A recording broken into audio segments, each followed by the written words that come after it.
இன்றே டவுன்லோட் செய்து உங்கள் ஃபேவரட் ஷோக்களை என்ஜாய் பண்ணுங்க. நாங்க எல்லாரும் இதுக்கு மனசார ஒப்புதல் தரோம். நீங்க வேலைய ஆரம்பிங்க. ஆமா பிரசிடண்ட், இந்த நல்ல திட்டத்தை சீக்கிரமா ஆரம்பிச்சிருங்க தம்பி. அந்த செந்தூர் முருகன் தான் உங்க மனசுல இப்படி ஒரு ஐடியா கொடுத்திருக்கான்னு நினைக்கிறேன். ரொம்ப நல்ல திட்டம் பிரசிடண்ட் தம்பி. ஐயா, என்னையா இது, நீங்க எதுவுமே பேசாம உட்கார்ந்துருக்கீங்க? இல்லையே, அந்த வெறும் பைய டெக்னிக்கலா பேசி எல்லாரையும் கவர் பண்ணிக்கிட்டு இருக்கான். இந்த நேரத்துல நம்ம பேசினா மொத்த கூட்டமும் நமக்கு எதிரா திரும்பிடும்ல.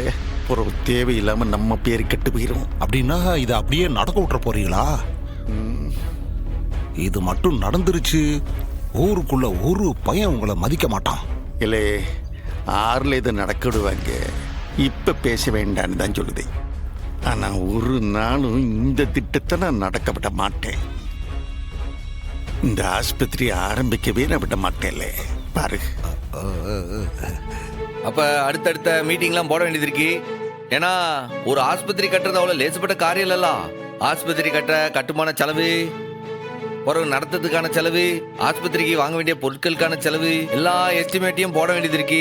அதுக்கு ஒரு குழு அமைச்சு போடணும். அதுக்கப்புறம் பேங்க்ல போய் பேங்க்காரங்கிட்ட இந்த கோயில் நகையெல்லாம் மதிப்பீடு செய்யணும். இப்படி ஏகப்பட்ட வேலைகள் இருக்கு. எல்லாத்துக்கும் நீங்க கூட இருந்து உங்களுடைய ஆதரவையும் அன்பையும் தரணும். சரி சரி, அப்ப அடுத்தடுத்து ஆரம்பிச்சிடுவோம், வாங்க. ரொம்ப சந்தோஷம். நிச்சயமா தம்பி. நல்லபடியா நடக்கும். எல்லாரும் அமோகமா ஆதரவு கொடுத்துருவோம். என்னையா சொல்றீங்க? நன்றி நன்றி. சரியா? ஐயா, எனக்கு ஒரு டவுட் இல்லை. என்ன டவுட்டு? இல்ல, இருக்கிறவங்கள்ட்ட வாங்கி இல்லாதவங்களுக்கு ட்ரீட்மெண்ட் பாக்குறேன்னு சொல்லுதான். ஆமா. அப்படின்னா இப்ப இந்த எலெக்ஷனுக்கு இந்த SIR ஃபார்ம்னு ஒன்று கொடுத்து ஃபில் பண்ணி கொடுக்கணும்னு சொல்லுதாங்களா? அந்த மாதிரி இவனும் எல்லாத்துக்கிட்டையும் உங்க பேங்க் ஸ்டேட்மெண்ட்டை கொண்டாங்க, IT ரிட்டர்ன்ஸ் ஃபைல் பண்ணீங்களா, அந்த பேப்பரை கொண்டு வாங்க, ஆதாரம் கொண்டு வந்து கொடுங்கன்னு எல்லார்ட்டையும் கேட்பானா? இது என்னல இது? மிஸ்டர் பிரசிடென்ட், உங்க மனைவி ஒரு டாக்டர், அதனால கோயில் நகை அடகு வச்சு அவங்களுக்காக ஹாஸ்பிட்டல் கட்டி கொடுக்க போறீங்களா? ஆறு சொன்னது அதெல்லாம் அப்படிலாம் ஒண்ணும் கிடையாது. பாருங்க, கட்ட போற ஆஸ்பத்திரி இருக்க, அது கோயிலோட சொத்து. கோயிலு நம்ம ஊர் மக்களுக்காக ஏற்படுத்துற ஆஸ்பத்திரி. அது ஏதாச்சும் ஒரு ஆத்திர அவசரத்துக்குன்னா இங்க இருந்து ஏதாச்சும் ஒரு பெரிய டவுனுக்கு தானே கிளம்பி போக வேண்டியதா இருக்கு. நம்ம ஊர்ல அந்த மாதிரி ஒரு ஃபெசிலிட்டி இல்லையே. அதனால ஊர் மக்கள் ஜாதிபத பேதம் இல்லாம எல்லாரும் வந்து பயனடையறதுக்காக கட்டப்படுற ஒரு ஆஸ்பத்திரி. என்ன இருந்தாலும் உங்க மனைவி டாக்டர் தானே, அதனால தானே இந்த திட்டத்தை ஆரம்பிச்சிருக்கீங்க. அப்ப உங்க மனைவிக்கு ஹாஸ்பிட்டல் கட்டுற மாதிரி தானே அர்த்தம். நீங்க சொல்றது பாதி கரெக்ட், ஆனா முழுசும் கரெக்ட் கிடையாது. இந்த திட்டத்தை அவங்க என் மனைவி டாக்டர்ன்றதுனால தான் ஆரம்பிக்குதான். ஆனா அதோடைய நிர்வாகத்தை கோயில் குழு தானே பார்க்க போகுது. இது சேவைக்காக நடத்தப்பட போற ஒரு ஆஸ்பத்திரி. அதுல ஒரு சின்னதா ஒரு சம்பளத்தை வாங்கிட்டு இவங்களும் அதுல ஒரு ஊழியரா தான் இருக்க போதாவ. அத புரிஞ்சுக்கிடுங்க.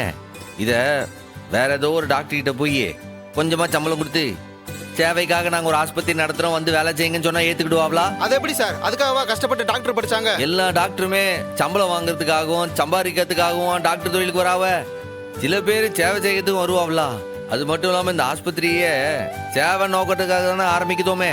இவங்க டாக்டர்ன்ற காரணத்தினாலையும் என் மனைவின்ற காரணத்தினாலையும் தான் இவங்களை இந்த திட்டத்துல சேர்த்தான். இவங்களுக்கு கம்மியான சம்பளத்துல டாக்டர் சேவை செய்யறதுல மனப்பூர்வ சம்மதம்ன்றதுனால தான் இந்த திட்டத்துல சேர்த்திருக்கேன். அப்ப அந்த ஹாஸ்பிட்டல்ல எல்லாமே இலவச சேவை நடக்குமா சார்? இல்லங்க, வர நோயாளியோட வருமானத்தை பொறுத்து சின்ன ஃபீஸ் வாங்குவோம். ஏழை ஜனங்களுக்கு இலவசமா எல்லாமே தருவோம். இதே ஹாஸ்பிட்டல்ல சிகிச்சைக்கு வர பணக்காரங்க கிட்ட மத்த ஹாஸ்பிட்டல்ல என்ன ஃபீஸ் வாங்குறாங்களோ அதே ஃபீஸ வாங்குவோம். அதுல வர வருமானத்தை வச்சு கடனை அடைச்சு நகையை மீட்டுவோம்.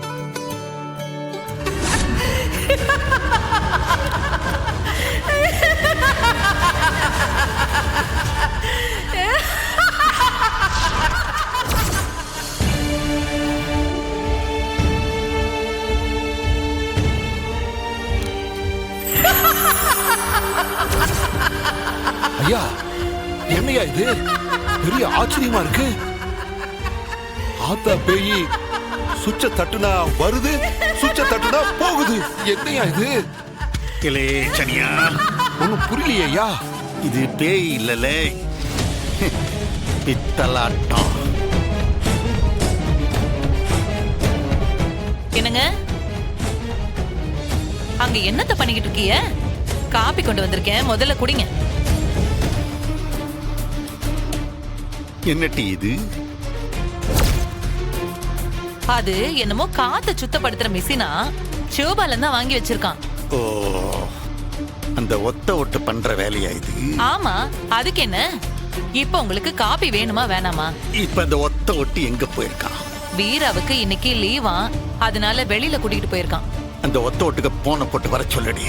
அப்படியே முத்துப்பாண்டிய வர சொல்ல. எதுக்கு? என்னாச்சு? இந்த காத்த சுத்தப்படுத்துற மிஷினை வச்சு இந்த ஃபுல் வீட்டை கொஞ்சம் சுத்தப்படுத்த வேண்டி இருக்கு. ஐயோ, எனக்கு ஒண்ணுமே புரியல. இப்ப எதுக்கு அவங்க 2 பேரையும் வர சொல்லணும்? ஒரு கொலை விழ போகுதுடி. 2 பயல்களும் இப்ப என் முன்னாடி வந்து நின்னு ஆகணும். போடி, போட்டு வர சொல்லு போ. இப்ப அதுக்கு எதுக்கு சத்தம் போடுதிய? எனக்கு அப்படியே படபடன்னு வருது. இருங்க, நான் போய் போன போடுதேன்.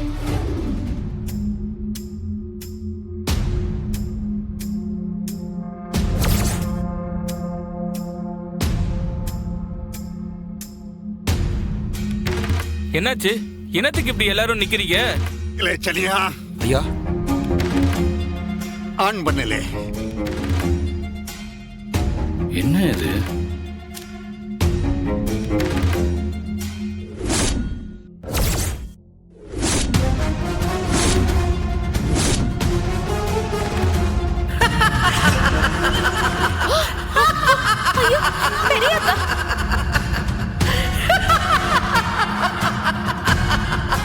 ஐயோ, என்ன இது? மதனி வந்து நிக்காங்க.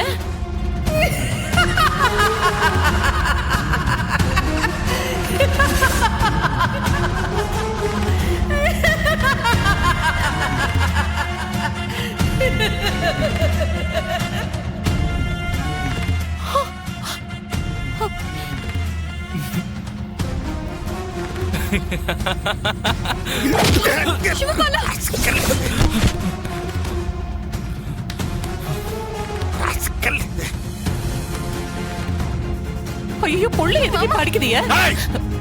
வாழ துறந்த வெட்டி கூறு போட்டுருவேன் நான். தண்டச்சோர் என் வீட்டுல இருந்துகிட்டு எனக்கே வேலை காட்டிக்கிட்டு இருக்காங்க.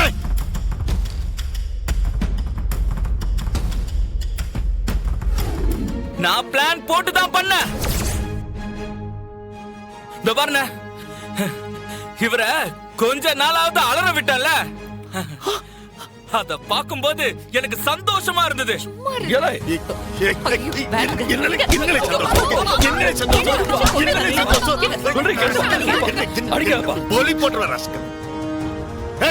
இதுக்கு மேல இந்த வீட்டுல அவனுக்கு இடம் கிடையாதுல.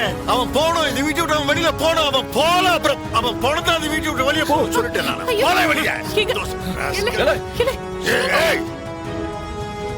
என்னப்பா நீ?